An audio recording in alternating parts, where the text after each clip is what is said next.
I wanted to read something to you real fast that kind of set the tone of what we're about to do. Things are going to look just a little bit different. We're going to have a dad's panel. So my wife, Amanda, our amazing worship leader, had a mom's panel on Mother's Day, and I told our 9 a.m. service that I stole the idea from her, but then I redacted and said, no, I didn't steal it from her because it wasn't her idea to begin with. It was God's idea. So God just deposited. We can share ideas, and, there's nothing original. But I wanted to kind of set this up the same way with a dad's panel because, I could stand up here and preach you a Father's Day sermon, and we could go home and declare to change our lives and change our families and change things. But I wanted you to hear from some real dads. Because a lot of times I think maybe somebody who hears a Father's Day sermon may think, man, he must not have any problems with his kids. His kids are perfect little Christian kids, and, he just got this perfect life. But, that's not the case. But I wanted you to hear from some real dads who have been through some real struggles and overcome some real things. So Matthew chapter 7, 9 through 11 says this: "You parents, if your children ask for a loaf of bread," come on, how many eaters you got? "Do you give them a stone instead?" Sometimes I think I should, but I don't. "Or if they ask for a fish," ain't nobody's kid asking for a fish, "do you give them a snake? Of course not. So if you sinful people know how to give good gifts to your children, how much more will your heavenly Father give good gifts to those who ask him?" And I asked the first service this question this morning. Like, we were singing this song about Jesus paying it all. And he paid this debt that I owed, that I really could not afford to pay. And I asked the first service this morning, I said, how many in here would just shout to the rooftops, exclaim it on Facebook or Instagram, take selfies with the check if somebody sent you a check with your house paid off in full? Yeah, we all have the same expression like, praise God, when's the check going to be in the mail? Hallelujah. But the same God who could do that has done something even greater. He paid a debt for our sinful nature, a debt that we couldn't pay ourselves, that in all of our work and everything that we ever wanted to do could never earn enough to pay for this debt. But he paid for it by writing the check of his son, Jesus Christ, on the cross. And I was like, God, why do we get more excited when we think about our house being paid off than we do with our life being paid off? Why do we get more excited about the thought of having our car paid off than we do having our life paid off? And so just something to think about as you begin to listen to these guys. But I just want you to put your hands together and give a warm verve welcome for the dads coming up this morning. Come on, church, put it together.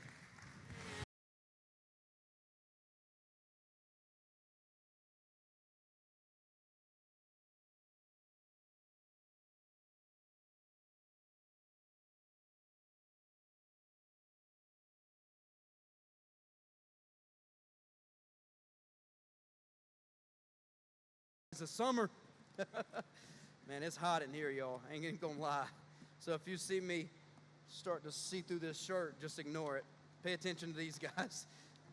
So I just want to kind of do a little dad's panel here. I told you earlier to kind of hear from some dads and their personal stories and how they've overcome things. And maybe you'll hear something today that you can relate to, that you can connect with. But I just want to go down the line right now and let each of these dads introduce themselves, how many kids they have, maybe their ages, where they are in their stage of life. So we'll just start down here in the end with Brad. My name's Brad Taylor. I am 30 years old, been married for 7 years, and I have a 10-year-old and a 9-month-old little girl. 2 girls. Awesome. My name's David Tarpley. I'm 61 years old. I have a loving wife, Denise. I have 3 children and 5 grandchildren. Awesome. Paul Jacobson, 46, been married almost 24 years. three kids, 18, 16, and 14. One just graduated high school. Wow. So each of these guys are in various stages of life, and so we're just we're gonna kind of ask them some questions. I'm gonna play the moderator. I'll chime in from time to time, but I really want you to hear their story. So we're gonna start down here on the end with Brad, kind of talking specifically about blending families together. And so, kind of the first question, Brad, that we want to kick this thing off with is blending a family can be tough. How did you establish a healthy home of faith before or after you guys were married? So we started by establishing faith first, getting in sync, becoming one in our Christian walk, and I think that's probably the most important thing in any relationship. Second to that is we created healthy boundaries. We parent on the exact same page. I personally know family members of mine who are divorced and remarried, and his kids get their way and her kids get their way, and you see it so many times. And so we just kind of looked at other examples of what we didn't want and said, well, you know what, we're not going to let our children do that. We're going to come into this thing on the exact same page, one accord with God first. So that's healthy boundaries. You'll hear me say that over and over. Healthy boundaries is really the fundamental to what we try to use day in and day out. That's good.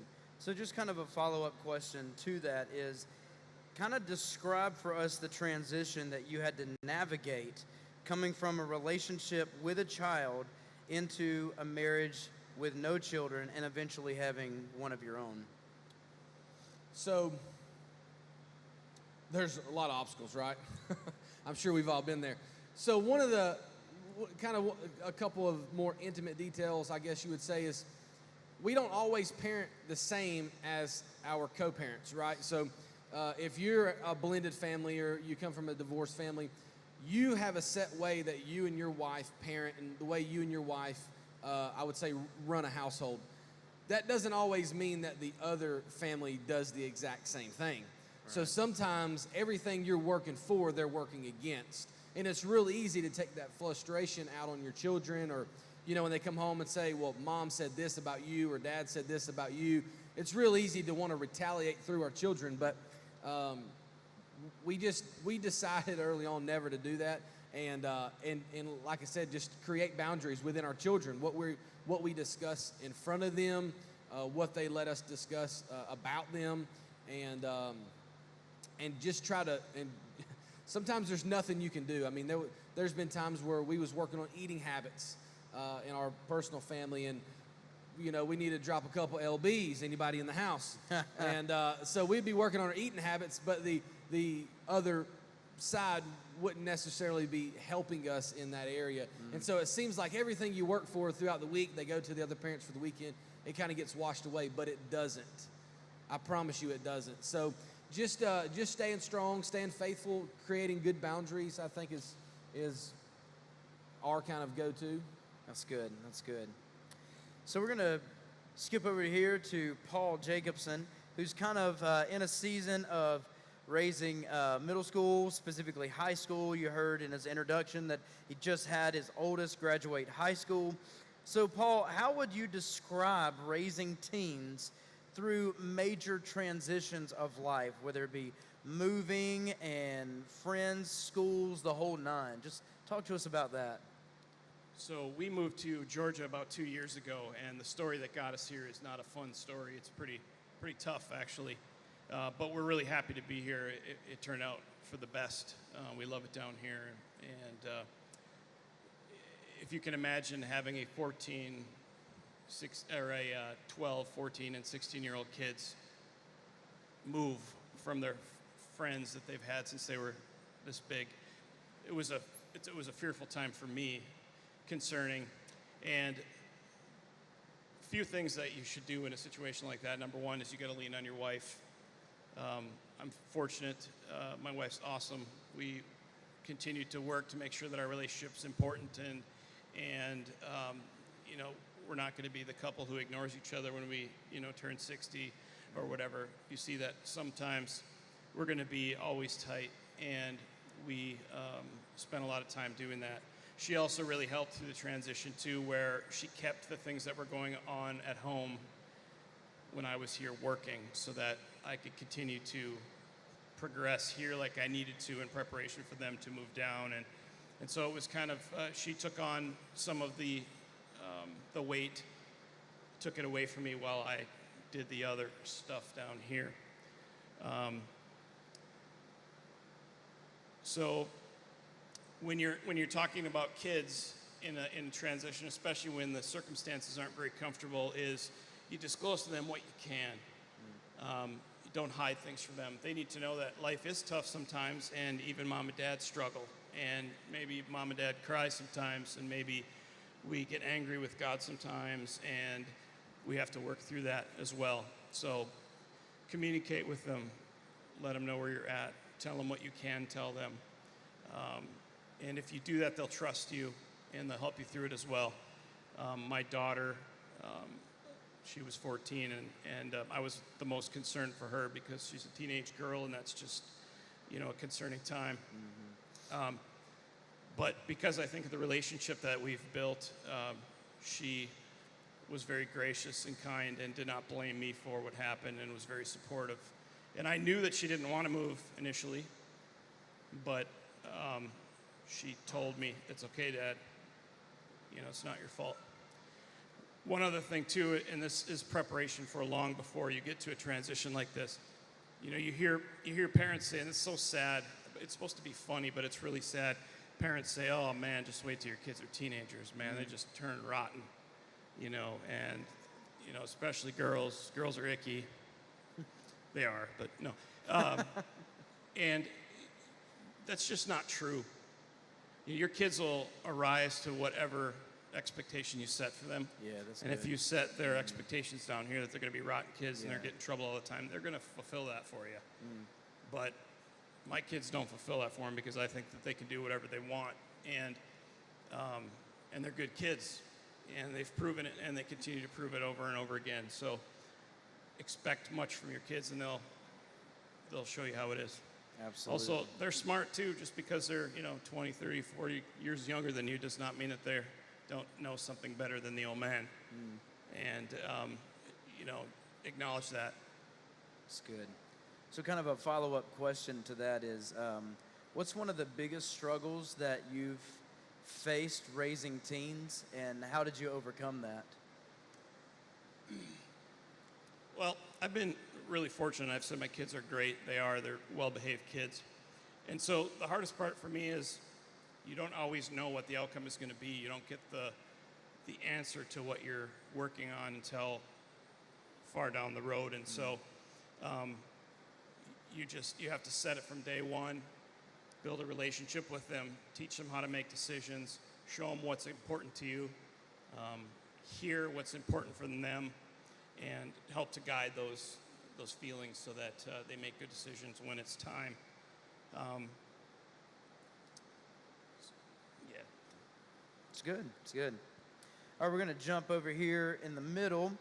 And this is actually, for those of you who don't know, this is actually my dad, which is an amazing honor and privilege that I have on Father's Day, nonetheless, to actually share the stage and the platform with him in ministry. So very thankful for that. But so Dad is now a grandparent. Well, he's been not just now, but he's been a grandparent for, I guess, at least 13 years now, since Connie's been here. So Dad, describe for us the transition that you had to make in going from parent to grandparent.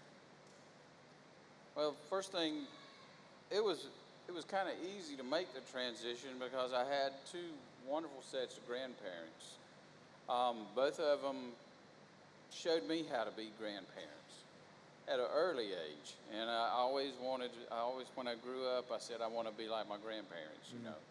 I wanted to be just a big kid with them and enjoy being around them and teach them different things. And that's, and just show them love and then show them some more love. That's good. So, what kind of different influences are you having to transition from being a parent to being a grandparent? What's the influence like on grandparents or from grandparents? Well, grandparents, to me, I just back up the parents is a big thing. But let me back up a little bit. You're always a parent. I don't care how old your child is. You're gonna have. You might not put that demand on them, saying it's going to be this way or no way. You have to make a suggestions and follow up. And then, as a grandparent, I come to just love them, like I said, and talk to them and back up the parents. The parents have rules, so I back them up, and that's kind of leave the rules at my house too, when they're there. Yeah, I will say that was one of our biggest, not struggles, but I guess fears, just in general, is when you start having kids.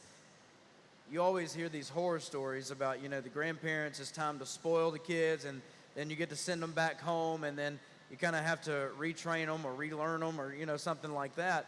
But I can honestly say that my parents have been super, super supportive of everything that we have ever wanted to do with our kids. So if there was a point in time where we just didn't want our kids to have a lot of sweets, we would ask them, hey, don't give them sweets or don't let them eat this or whatever. And I'm sure as much as they wanted to, sneak some Oreos or whatever the case may have been, they really respected our boundaries as parents, and I think that's a really important thing to mention. So going back to Brad, Hey, yeah, man. Can I just chime in on that real quick? Sure, yeah. This came to me earlier when I was the first service, and I just now thought of it.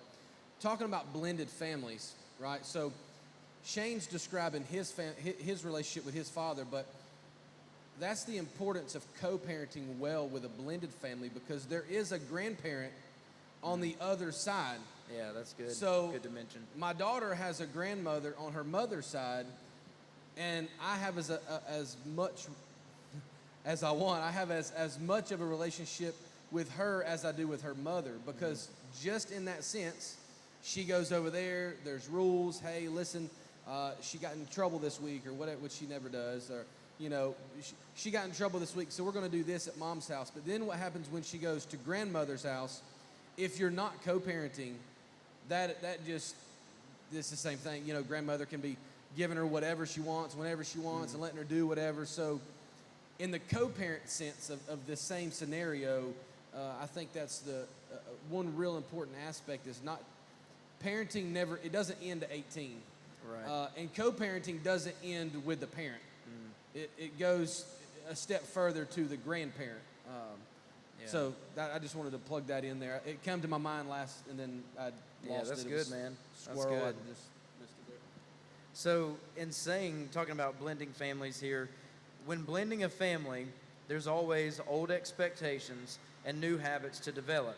So how did you lead your family through this transition? What are some things you did to help with the tension of old expectations while making some new ones of your own? So this is one that got me on the last service as well, but I would say that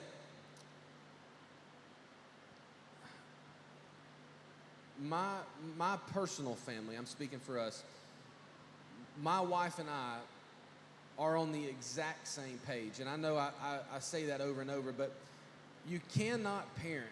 It's impossible. You cannot parent when two parents are against one another, because kids, believe it or not, are super intelligent and super smart, and they know when they don't get what they want, or they know how to push those little buttons. And parents, you know what I'm talking about. Yeah. Even when you think you're on the same page, sometimes I'm like, are we really on the same page? Because they are good, man. They will con you into stuff in 2 seconds, and they're good at rewording things. So I would say coming out of more so being a single dad for me, coming into a relationship, it was just honesty with my wife and my wife's family. I remember we dated and we let things get serious, before we told her parents that I had a child, because I want them to get to know me, and there's that you're blending the family here, and so I think it's not only being honest with each other, but also each other's family. I have the greatest relationship with my mother and father-in-law. I mean, I love them to death. They, I call my mother-in-law Mama, and they would do anything in the world for us. But it starts with honesty within your own, kind of immediate circle with your wife and your kids, and then it kind of branches out from there. Yeah. And then we set the expectation. Yeah. Of That's what good. we want in our household, and we stick to it. We don't change our guns on that. That's good. If you can see a tone and a theme that's been kind of communicated here, especially dads, I want you to understand something that you're seeing is that God set up and I don't like to use this term, but it's the only way I think, maybe we can understand it. God set up this hierarchy of spiritual authority for a reason. And so in the home, these dads are explaining the way that they are setting the expectations of their spiritual guidance and spiritual boundaries and spiritual values as it's being handed down. And I don't want to diminish anything that moms do, because moms do incredible jobs. But in the Bible, specifically, the structure of families has to begin with the dads. It has to start from the beginning. And that's just the way that God set up that hierarchical structure of spirituality and spiritual foundation in the home, is that the dad would set the tone for the spirituality and the depth of the faith inside that house. And so jumping back to Paul here raising teens, Paul, how do you respond to your kids when they choose to get involved with someone or something that you don't necessarily agree with, whether it's dating or too much phone time or parties or a group of friends that you just would rather them not hang out with, bad influences, what have you? So it starts a long time before the decision is put before them to make a choice. And they have to learn the expectations early on. And the best piece of advice of teaching a kid how to behave that I can give you is there has to be consequences for rebellion. Kids, you cannot allow your kids to disrespect your wife. Yeah. It's not okay ever. You stop that behavior and you work it out until it's gone, and then you move on. If you see a kid who is respectful of his mother or his grandmother, you're going to find a kid who's respectful to almost everybody, almost every time. Also, it helps them in communication with adults. You'll see a lot of kids these days can't talk to adults. They can talk to kids, they can play video games, but when a parent is around or when your parents' friends are around with somebody, they can't communicate with them. This will help that as well. But it's not okay to be disrespectful of their mother. We also need to teach communication so that we can talk to kids about stuff we might be uncomfortable with. I would rather have my kids talk about a party that's coming up and what's going to go on there than to hide it or get angry when they even bring it up. Yeah. Which is kind of how my parents handled things. So as far as big decisions, I've been fortunate so far not to have to deal with any issues like parties. Solomon has asked me a few times, can I go to this party Friday night? And I say sure, because I trust him completely. And then I'm, it's 6 o'clock, 7 o'clock on Friday, and he hasn't left. I'm like, I thought you were going to the party. He's like, nah, I heard some stuff was going to happen or whatever. And I decided not to go. So, he makes a good decision. And that's when you see the investment that you made when they were this big and this big and this big come through. As far as dating is concerned, it's a little different with, boys and girls. When you're talking about your daughter dating, you have to use, threats of violence. Boy, of course. Amen to that. But, it's a little different, at least for a dad. They view the kids different. I don't know if that's right or wrong, but it's the way it is. And, got to be protecting those kids and build a relationship with that young man so that he knows the way it is and that he thinks twice before he makes a choice that will affect him forever. Yes, yes. It's good. You said something that kind of struck with me. You said when Solomon asked to go to a party, and you said yes. You said because I trust him. I think that's a level of parenting that all of us really strive to be at, is being able to trust what you have instilled in your kids, so that they can make decisions filtered through those things. And kind of speaking along the lines of values and things like that, jumping to dad and grandparenting, what are some things that you are doing and are going to continue to do as a grandparent that you are instilling values into your grandkids?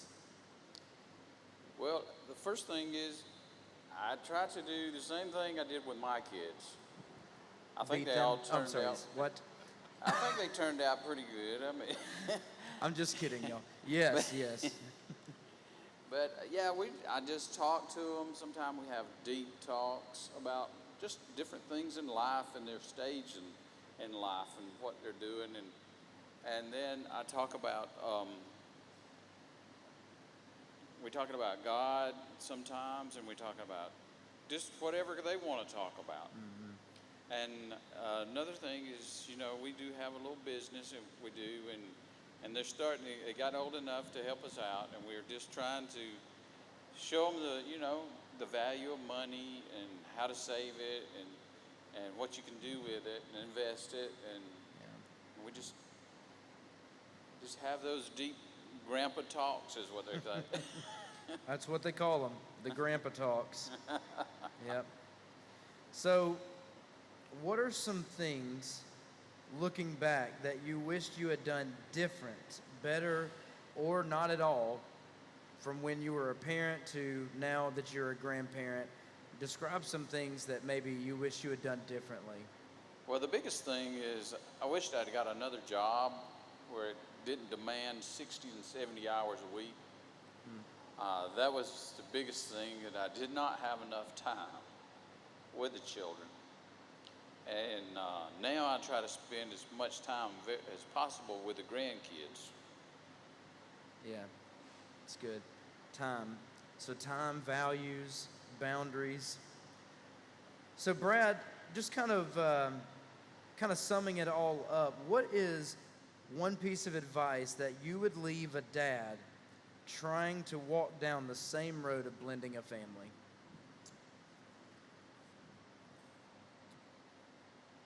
I said this in the first service, but I always strive to be the dad that I wanted. You can have the best dad in the world, but there's always going to be a perfect example. He just said, Shane's father, David, said, I wished I didn't work as many hours. Maybe he was a great daddy and he spent time and he caught ball, but there's always something. So for me, it's being exactly what I wanted in my dad at a greater level. Yeah. I heard a statistic one time that says the generation of a mother goes 3. The generation of a father goes 10 times. Wow. And like biologically, this is so true, because a mother, I know this is a little weird here, but some education for you. When a mother is carrying her child, the daughter, okay, the daughter at an age of like 3 months already has her eggs that she will have in her mother's womb. So the mother is actually carrying the granddaughter. Wow. So the mother's role goes 3 generations. The father's role goes 10. So I would say dads, be dads. Dads, man up. Dads, let's be dads. We need more men. We need more men to be fathers. Whether that's a step parent or a biological parent, either way, it starts with the word parent. And I feel like we need more backbone in our fathers today. Yeah, absolutely. So Paul, yeah, absolutely. Come on. That's good. That's good. So Paul, same question, but what's one piece of advice that you'd leave a dad entering into the teen years? Well, you got to know your kids. It gets a little harder as they get older because they have sports, they've got activities, they've got friends that they go hang out with. They get to drive a car and go, do things with friends, they girlfriends. But you still need to get to know your kid. And You have to, it takes a little more work then. You need to know their friends. You need to be the house that their friends want to come and hang out with. You feed them a lot of pizza and wings and soda, and you invite them over for dinner, and you have them eat at the family dinner table. A lot of kids don't get that, and so we've found that when our kids' friends hang out with us at the dinner table, they want to come back because we have a good time at the table, and you know, it's some of the best family time that we have. Make those meals with your family very important, and you know, you can't do it 7 days a week like you used to probably, or like they did years and years ago when I was a kid, but you certainly can a few times a week and sit there and talk. Even when you're done eating, you might sit there and talk for a while. You get a lot of good stuff discussed during those times. So that would be the advice that I have. Get to know your kids and their friends. Spend time with them. That's good. Also, be at every game. Be at every volleyball game, basketball game, baseball game, play that they're in. Be at the things that are important to them. You know, I don't really have a lot of friends that I hang out with specifically because I just don't have time for them. You know, we went to over 100 basketball games this past season, and we'll do it again.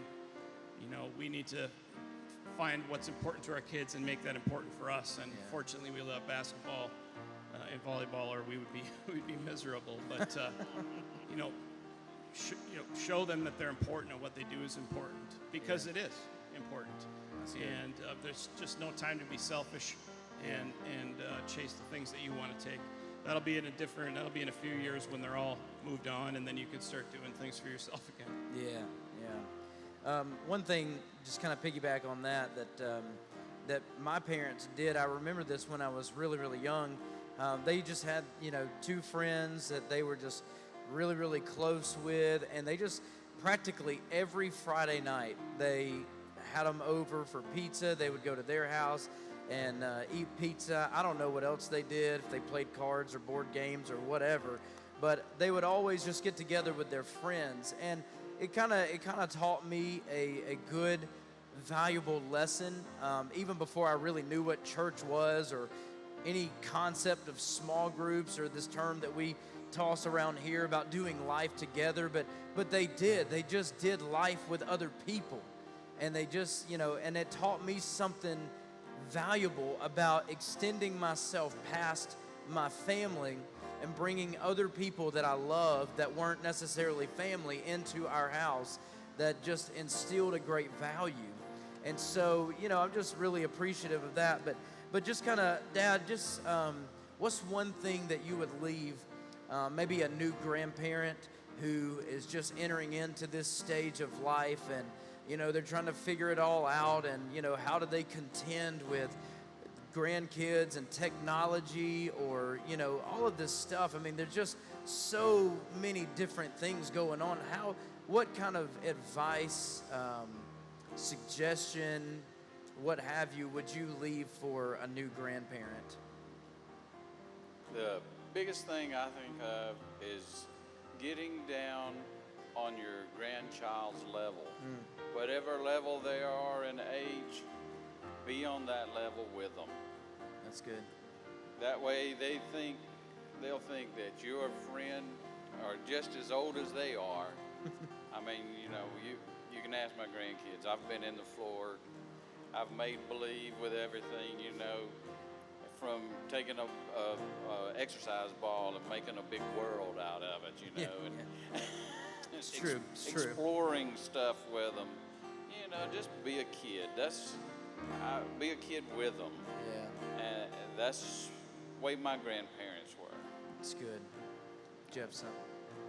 Yeah, I just wanted to say something right before we concluded this. Something that I'm hearing, but I'm not hearing. I don't know if you guys are picking up on it, but as dads, we need to set traditions in our home. So that way our children know every single year, it doesn't matter what chaos is going on in their life, what breakup they're going through, what maybe divorce they're going through, what hardship they're going through, that they can always come to mom and dad's house, or stepmom and dad's house, or stepdad and mom's house, whatever it is, I think it's so important to have a family tradition. Shane just said every Friday night he remembered his dad doing this one thing, or Yeah. you know, we need to keep those traditions going on so that when we're 60 years old, our kids still know, hey, at this time every Thanksgiving I go to my dad's house, and I think that helps a lot of structure and value, and traditions help our kids more than we'll ever know. Absolutely, absolutely. Can we just stand to our wanna- feet wanna and say give something these? about Oh Paul. yeah, go ahead. What, Paul, going back to the dinner table, our dinner table was always open. Yeah, I mean, it didn't matter what you talked about. that's true. I mean, I remember one time we talked about cows and birthing calves.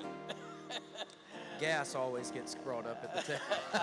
and, I mean, and just be open and honest, and just don't be afraid to answer those crazy questions. Absolutely, absolutely. Can we just stand to our feet, give these dads a huge round of applause? Come on, show them how thankful you are.